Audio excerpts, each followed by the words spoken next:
914 Wired, welcome everybody to another episode. We are talking about politics, education, and culture, mostly focused on Westchester County, but we talk about all kinds of stuff on here. And hello, Ardina and Peter. Welcome. Hi. These are my partners in crime, Jessenia. Our guest today is Jessenia Caquias. Jessenia is an attorney based in Passaic, New Jersey.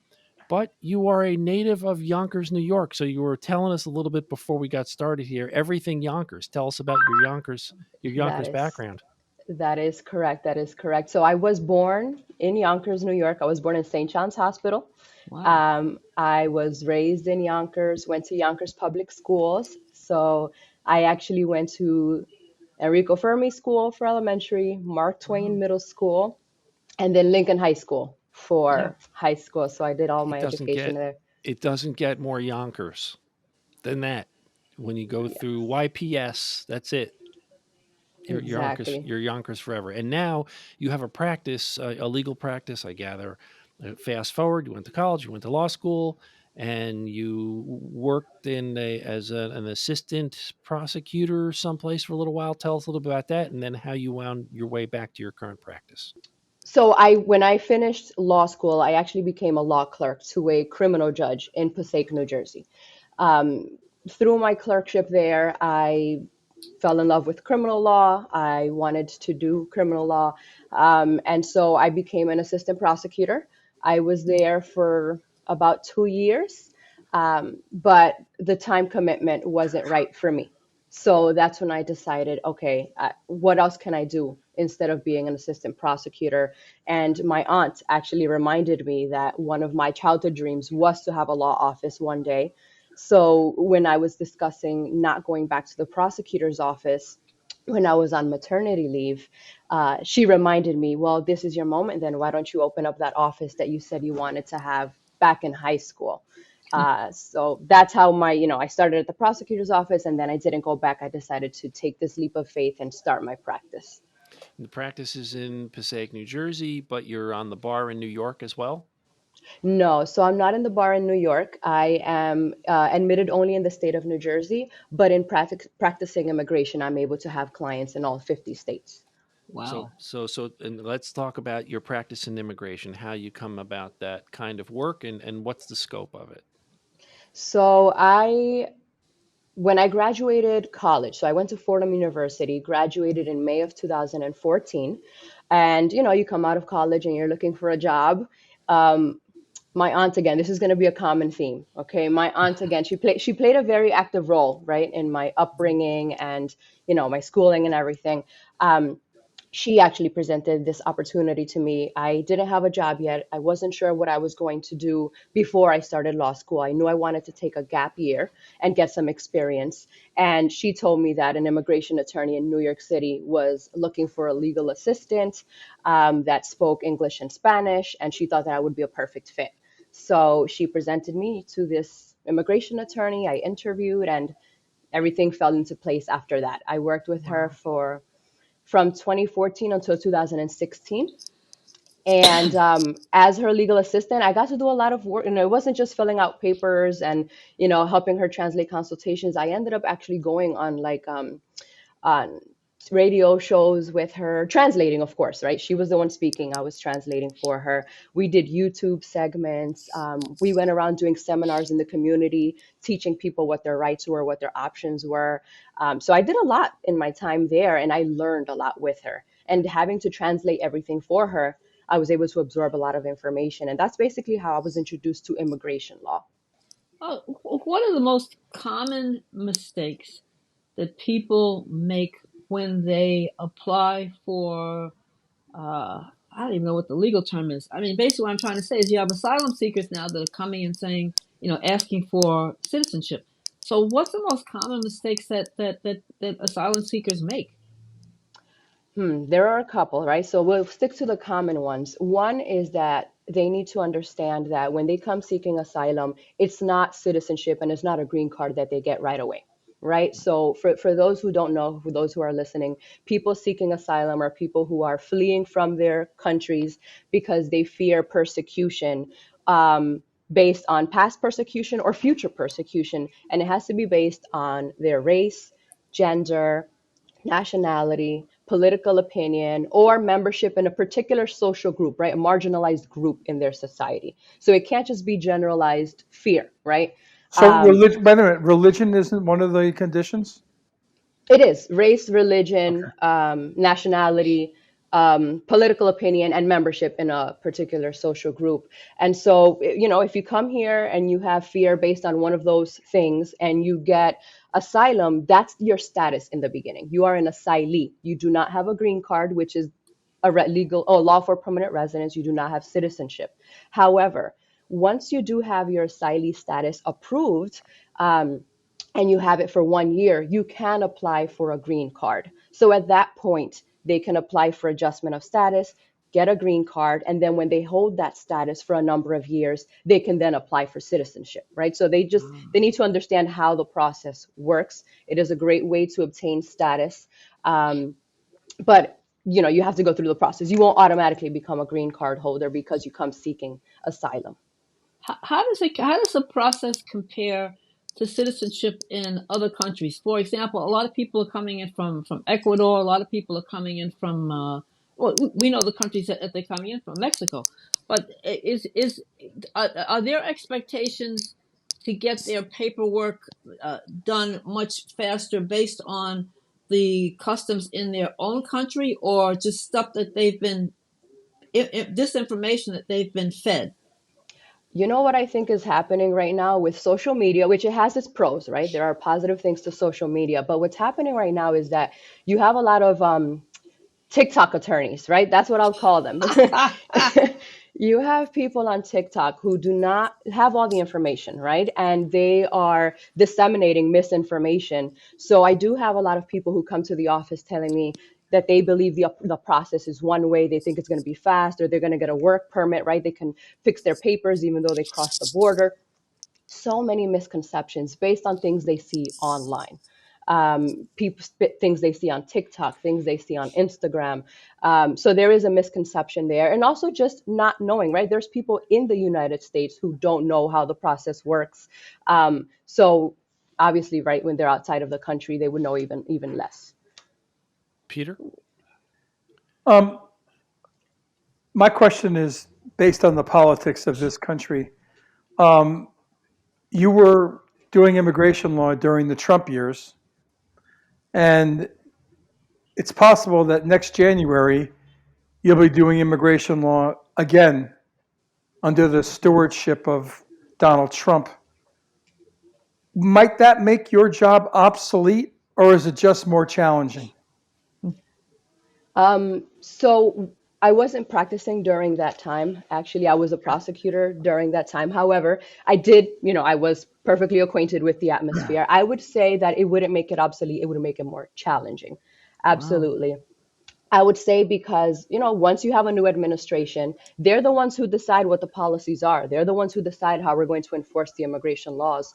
So, when they come in and they decide that they want to ramp up, ICE power, right? Like their authority to go out and start stopping people on the street, asking for identification, mass deportations, right? So that comes from the top. So, if anything, we will have more work to do if he comes into power again, because we will have to represent these people when inevitably they're picked up and placed in deportation proceedings to be sent back to their home countries.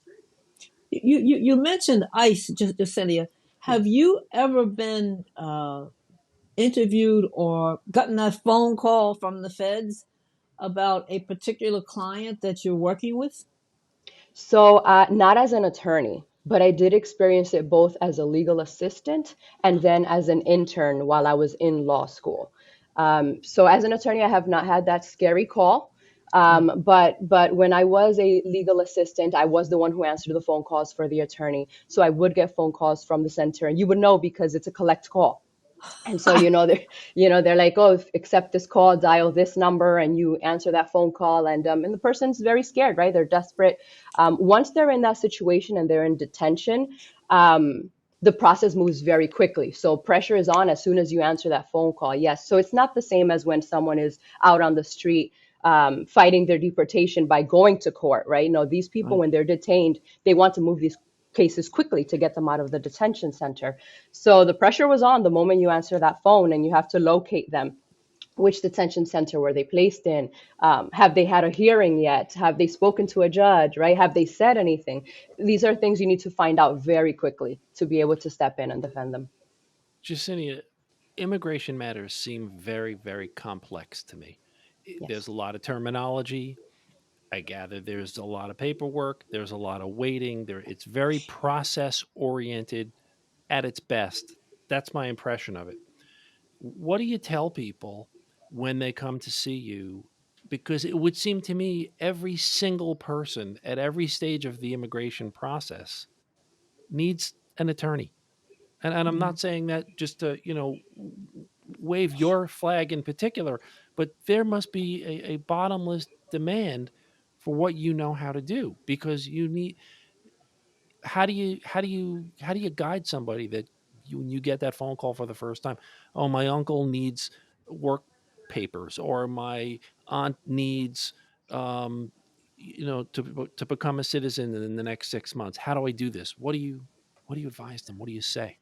Well, the first thing I tell them to do is to come into the office, right? And not have that conversation over the phone, mostly because I need to be able to explore their life situation. I need to know what their circumstances are, how they entered the country, how long have they been here? Have they ever had status before? What kind of status? Has it expired?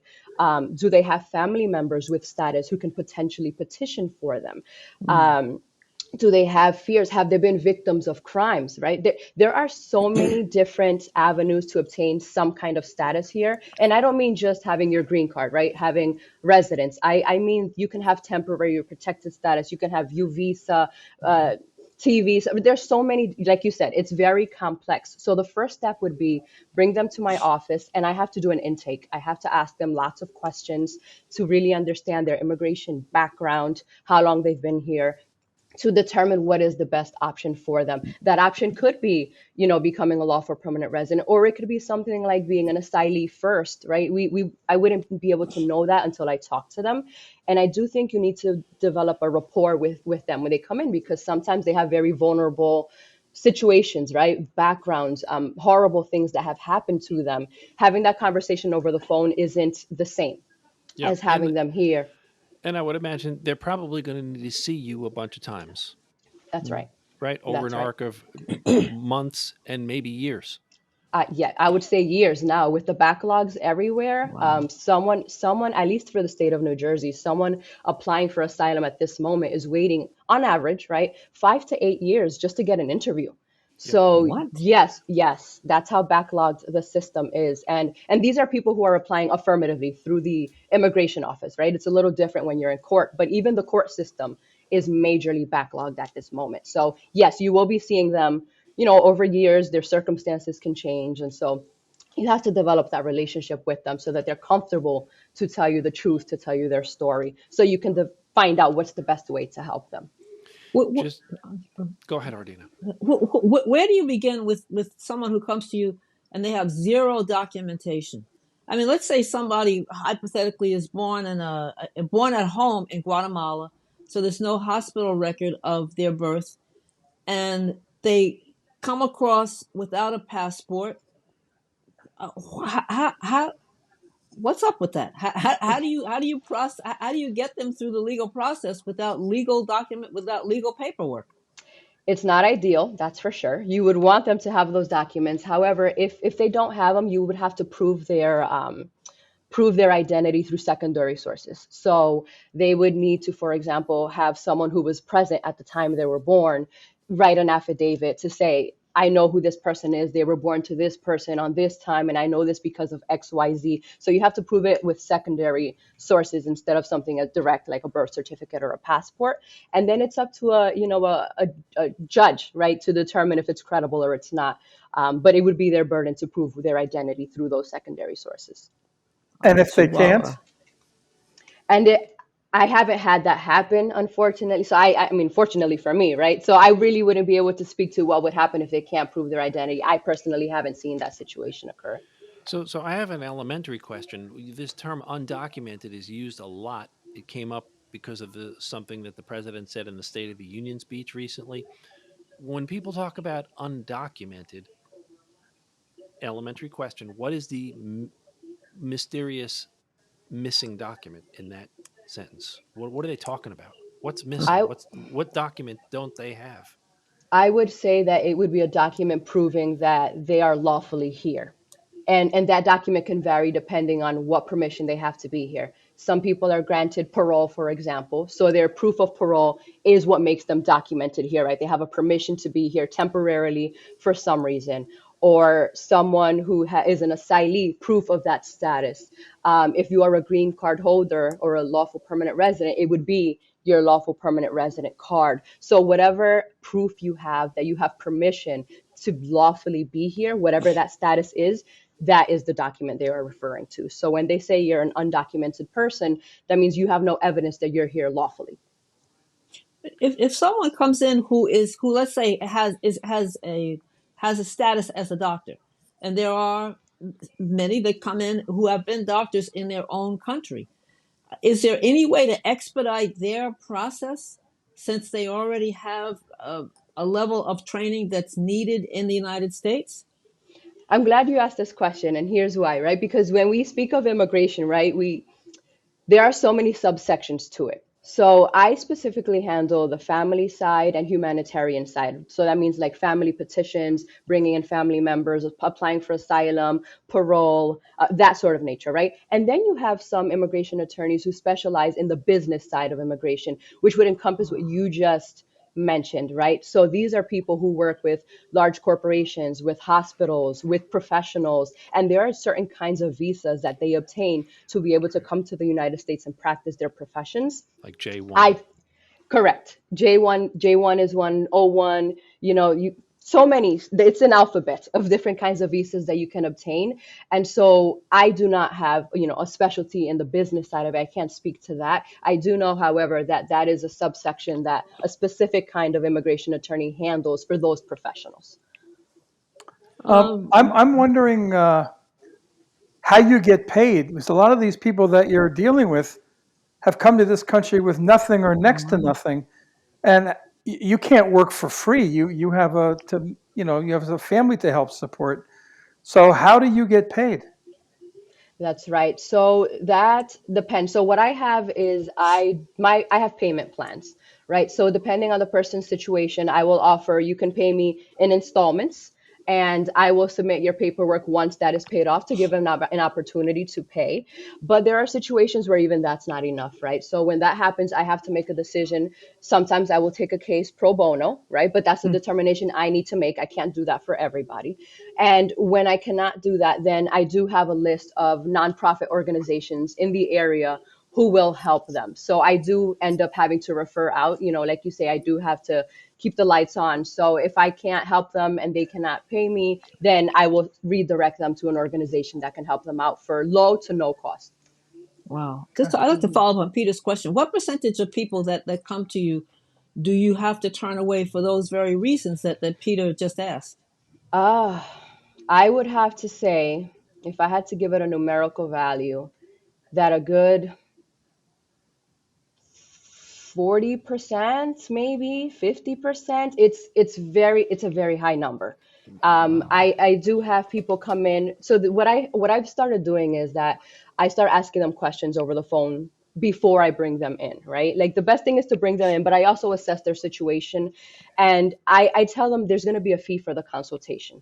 And that's how I'm able to determine, okay, if they're able to cover the consultation fee, then maybe we can work something out. If they tell me Mm. absolutely not, I cannot afford even this consultation fee, then now I know, okay, this is the kind of case I may have to refer it out, but I give them that option. I tell them, okay, there are organizations that will take your kinds of cases that don't charge too much. You can come in so that I can at least give you some guidance, right? Some legal orientation about what the process will look like. And sometimes I waive the fee, right? It depends, on their situation. But otherwise, I try to filter them out over the phone. So if I can tell that they can't afford it, then I will automatically send them to another organization instead of bringing them in to do a full consultation. Hmm. I got to follow up on that question about undocumented status. So there's a category called, we hear about it a lot, called DACA or DACA kids in particular seems to come up a lot. Can you explain how one finds themselves in a situation that they're a DACA kid? And by the way, a DACA kid doesn't have to be a little kid. A DACA kid could be 45 years old. How do you find yourself in that situation? That's correct. So people who obtained DACA arrived to the United States prior to 2007. So people who are now starting to come into the United States are no longer able to apply for DACA. This is actually a category that only applies to people who arrived here at a certain time period. And so in order for you to obtain DACA now, you would have to prove that you arrived here before 2007. You need to prove that you have continuous residence for a certain amount of time, that you went to school. There are certain requirements that you need to meet. At this point in time, immigration is no longer processing new applications, though. So if you didn't already get in before when they were accepting those applications, you can no longer apply to become a DACA holder. Now they're Even only renewing it. so, even if you were eligible pre 2007, if you didn't apply and obtain that status, then you are what?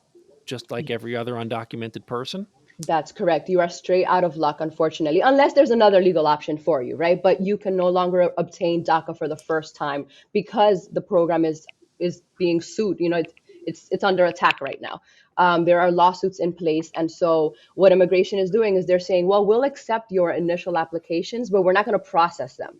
So they're just sitting in a room somewhere, you know, just waiting for some kind of advancement with that lawsuit. So only people who already had it back then can continue to renew it and continue to renew their work permit. But if you did not get in before that time, you are unfortunately straight out of luck. And it doesn't matter that you came as a minor. It doesn't matter that you meet all the other requirements because right now they're not processing new applications for DACA.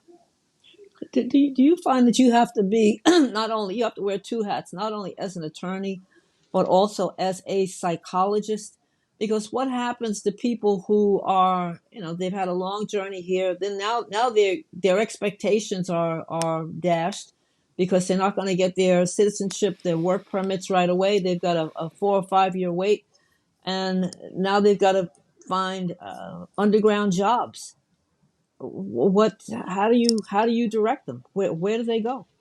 I do wear many hats here, and you have to be very patient with them, right? When they come, they, like you said, they come from very vulnerable situations. Sometimes they don't even speak the language. So even down to trying to communicate with them, they might come from like an indigenous part of Ecuador, for example, and they don't Right. have and I've experienced that They where, speak they speak Kui. yes, and Yes. Quechua, and they Yeah. have different dialects that, and so we try to talk in Spanish, and I try to use body language as much as I can to try to get as much of their story from them. Um, it's tough, and I have a box of tissues in my office because there are many times where people start talking to me about their past, and it's terrible, right? The things that happened to them, and it takes time for them to open up, right? It takes multiple Yeah. sessions. They won't give me everything the first appointment, right? So as I keep meeting with them, they keep opening up, and you have to be very patient. And there are moments where I'm sitting in silence, just letting them, recollect themselves. And there are CLEs that we can take, continuing legal education, in order to better address their needs. Because I'm obviously not actually a psychologist, right? I'm not a professional in that sense. So I do my best, but I think that with time and with experience, I will develop better techniques to be able to guide them. At this point in time, what I try to do is just have integrity. Let them know what the facts are, what the process is going to look like, what their options are. And I also very honest with them if I don't see options, right? Like I'm not the kind of person who will say, give me your money and we're going to try something. I will let them know honestly, I don't even think you have legal options at this point. And they see that. They see the integrity when having a conversation with me. So I just try to be as honest as possible. And that's it. All you can do is your best. It I sounds would like you. imagine that if your practice grows, that you might want to employ at least one social worker who can. Absolutely. No, that's Absolutely. Absolutely. I have goals, right? For the time being, I have to play those roles, but ultimately I would like to have, right, multiple paralegals. I would like to have a social worker. In the meantime, what I do practice is that if there are certain people here who really they need to talk with a professional. I do have a psychiatrist who in Newark, New Jersey, who I refer some people to if they really need that help. And she has a background in immigration as well, not as an attorney, but she's worked with other people with immigration cases. So she's able to give them the guidance they need as well when, once I reach my limits. So, We can, Jessenia, if anyone were to watch this and want to reach out for your services, website, phone number, Instagram, how do they do it? Yes, all of the above. So now, you have to market everywhere. So the easiest way would be phone, right? So my number is 973-272-8379. It's the best way to reach me. If you're not able to get me, leave a message. I do get back within 24 hours. So that is the best way to reach me. If you're not comfortable doing that, then you can send me an email, Jessenia@jcaquiaslaw.com, or Okay. you can write to me on Instagram. It's jcaquiaslaw.